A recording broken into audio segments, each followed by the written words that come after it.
ڈھیل ہو گئی، یہ ہو گیا وہ ہو گیا، الیکشن کی تیاری ہو رہی ہے، ساروں کی خواہش ہے کہ جمہوریت میں تمام پارٹیوں کو آنا چاہیے، کسی کو بین نہیں ہونا چاہیے، کسی پہ پابندی نہیں لگنی چاہیے، کسی کو دیوار کے ساتھ نہیں لگانا چاہیے. تو وہ بات بالکل صحیح ہے، جمہوری انداز جمہوری طریقے یہی ہیں. لیکن جسے 9 مئی کا واقعہ کیا جس میں اب بغاوت کی بھی شکیں ڈال دی گئی ہیں، تو اس کا کیا مطلب ہے؟ اس کا مطلب یہ ہے کہ جن لوگوں نے ہاتھ ڈالنا ہے انہیں نے پکا ہاتھ ڈالنا، معافی کوئی نہیں. ختیجہ شاہ سابق سپہ سالار کی یعنی نواسی، اس کو نہیں چھوڑ رہے تو پھر باقی کیسے چھوٹیں گے؟ سنم جاوید وغیرہ چھوٹی تو پھر کیا ہوا؟ دوسرے مقدمے پکڑی گئی. ڈاکٹر طارق اپنا یاسمین راشد، یہ لوگ اپنا اعجاز چودھری بزرگی میں، میاں محمود الرشید، یہ سب کچھ باقی روپوش ہیں، فرار ہیں، ان کے لیے بھی کوشش کی جا رہی ہے، ان کو بھی پکڑا جا رہا ہے. تو معافی کسی کو نہیں ہوگی. 9 مئی والے میں کسی کو بالکل رعایت کے چانسز نہیں ہے. فیصلہ صرف یہی ہونا ہے کہ ابھی ان پر سول لوگ جو ہے ان پہ مقدمہ فوجی عدالت میں ہونا ہے کہ نہیں، وہ ابھی تک نہیں چلا کوئی مقدمہ. حسان نیازی کے جو والد محترم ہیں وہ چونکہ تجزیہ کار ہیں، انہیں جرنلسٹوں سے کوئی کہہ کے کوئی بغیر کہے جو واقف کار تھے ان کے نام سب کو ڈال کے 60-64 نمبر ایک درخواست چیف جسٹس کو بھیجیے کہ جناب بازیاب کرایا جائے. ہمیں پتہ ہی نہیں کہ حسان نیازی ہے کہاں. لیکن پاجی 9 مئی والے دن انہوں نے بھی پتلونہ چک چک کے دکھائی ہیں لوگوں نے، بڑھیا گلا کی ہیں. پھر باقی تو ہے نا ریاست کے. لیکن پی ٹی آئی والے کہتے ہیں کہ نہیں، کچھ شہید ہو گئے تو کچھ غازی ہیں، جو آ رہے ہیں وہ غازی ہیں، جو چھوٹ چھوٹ کے آ رہے ہیں وہ غازی ہیں. تو لیکن کہنے والے کہہ رہے ہیں کہ نہیں، جو نہیں چھوٹ رہے وہ باغی ہیں، اور باغیوں کے ساتھ بغاوت کے والا مقدمہ چلے گا، اور سیکرٹ ایکٹ کے تحت چلے گا، آفیشیل ایکٹ کے تحت چلے گا، آرمی ایکٹ کے تحت چلے گا، اور ان کو اپنے کیے کی سزا بھگتنی پڑے گی. اب اگلی بات کرتے ہیں ٹرکوں والی سرکار کی رخصتی. ٹرکوں والی سرکار آپ جانتے ہیں کون ہے؟ ہمارے ساتھی یعنی ہمارے قبیلے کے بندے. کون؟ مظاہر علی اکبر نقوی صاحب جسٹس. تو ہر وہ مقدمے میں ساتھ بیٹھے ہوتے تھے، بلکہ بندیال صاحب تو یہ کہہ رہے تھے کہ ان کو ساتھ بٹھانے کا مطلب یہ ہے کہ کسی خاص بندے کو، شخصیت کو یا ادارے کو پیغام دینے کا مقصد ہے. پاجی انہوں نے خلاف ریفرنس نے جوڈیشل کونسل کے بھیجتے کہہ رہے ہیں. اور بندیال صاحب نے یہ سارے کیسز جو تھے، جس میں ان کا اپنا کیس بھی تھا اور اعجاز الحسن کا بھی کیس تھا، منیب اختر کا کیس بھی تھا، عائشہ ملک کا کیس بھی تھا، وہ دیے تھے بھیجے تھے سردار طارق کھوسہ صاحب کے پاس، طارق مسعود صاحب کے پاس. تو طارق مسعود صاحب نے باقیوں کو تو کلین چٹ دے دی کہ نہیں، یہ صرف فیصلوں پر اور مقدمات پر اور بیانات پہ جناب ریفر میں یہ غلط ہے. لیکن ایک رکھ لیا تھا وہ جو راہلہ جو ٹرکالی سرکار تھا مظاہر علی اکبر نقوی صاحب کا، تو اس کو جوڈیشل کونسل کے لیے انہیں سفارش کر دی کہ جناب اس پہ باقاعدہ کارروائی کی جائے.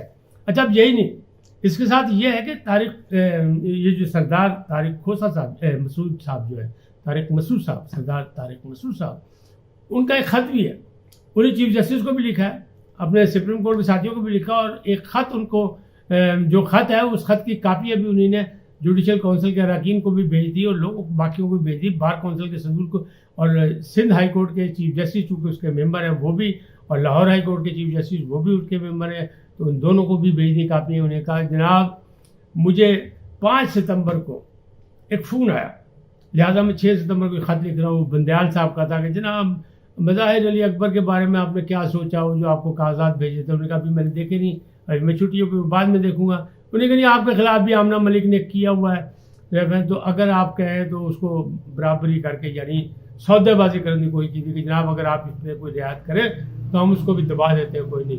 تو انہیں اس کی پوری داستان لکھ دی اور انہوں نے کہا جناب میرے خلاف ریفرنس ہے تو کیا جائے، دیکھا جائے، اگر کارروائی بنتی بنے، نہیں بنتی تو جس نے غلط کیا اس کے خلاف کارروائی کرے. یعنی آمنہ ملک کو بھی رگڑا دلوا گئے، یعنی بندیال صاحب کو. بندیال صاحب نے خود فون کر کے کہا ان کو کہ جناب یہ ایسے ایسا، یعنی بلیک میل کرنے کی کوئی کس نے؟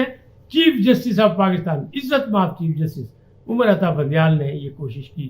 اور اب وہ ریٹائرمنٹ کے بعد جو ہے اب اپنی مٹی پلیت کرائیں گے کہ اب اس میں گھسیٹے جائیں گے، ان کو بھی آنا پڑے گا اور ایک ملزم کی حیثیت سے آنا پڑے گا. کیا جناب تجھے یہ کیتا ہے، تجھے یہ کیا، یہ بات صحیح ہے؟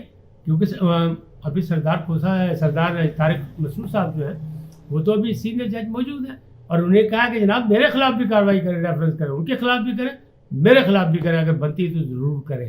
یہ معاملہ دیتے تو ٹرک والی سرکار کا الزام پہلے بھی ہے، ان کی ایک آڈیو بھی ہے اور آڈیو میں بھی بات چیت ہے، سب کچھ ہے.